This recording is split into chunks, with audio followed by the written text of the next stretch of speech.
Hi friends, welcome to யாஷிகர். நம்மளோட Sun டிவியில் ரொம்பவே சூப்பராக போயிட்டுருக்க கையல் சீரியல் அப்கமிங் வந்து ஒரு நியூ என்ட்ரி வராங்க. இவங்களால கையல் எழிலோட வாழ்க்கையில் வந்து செப்பரேஷன், அதாவது பிரியிற மாதிரி சூழ்நிலை வருமா அப்படின்னு ஒரு கொஸ்டின் மார்க்கோட ப்ரமோ வந்திருந்தது. ஆல்ரெடி போஸ்ட் பண்ணியிருந்தேன். அந்த மாதிரி சூழ்நிலை வருமா அப்படின்ற மாதிரி. அதே மாதிரி ஏதோ ஒரு ட்ராக் தான் வருது போல இருக்குது. இங்கே அந்த ஒரு பர்சன் இருக்கார் இல்லையா, புதுசாக என்ட்ரி கொடுத்த பர்சன், அவர் வந்து கயல் கூட ஓடி வராரு. கயல் வந்து ரொம்பவே பதட்டமாக கீழே விழுந்து அடித்து போய் அங்கே பார்க்குறதுக்காக ஓடுறாங்க. எனக்கு தெரிஞ்சு ஏதோ ஒரு இன்சிடெண்ட் வந்து நடந்திருக்கு. எழிலுக்கு தான் நடந்திருக்கு. அது ஆக்சிடெண்ட்டா இல்லை வேறு ஏதாச்சும் பிரச்சனையா, காணுமா எழில, அந்த மாதிரி ஏதாவது பிரச்சனையா அப்படின்னு தெரியலை.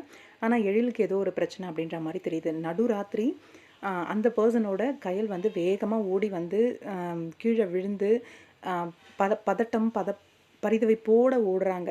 என்னவா இருக்கும் அப்படின்னு தெரியல. மேபி அப்கமிங் வந்து எழில் கயல் இவங்களை பிரிக்கிறதுக்காக இந்த கடத்தல் நாடகம் மாதிரி ஏதாவது வருதா அப்படின்னு தெரியல.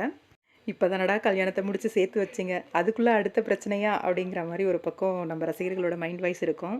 ஆனால் ரொம்ப லென்த்தாக போகும். நம்ம கயல் சீரியலை பொறுத்த வரைக்கும் ஏதாவது ஒரு ட்ராக் எடுத்தாங்கன்னா கண்டிப்பாக செப்பரேஷன் ட்ராக்கும் கொஞ்சம் லென்த்தாக தான் போகும் அப்படின்னு நினைக்கிறேன்.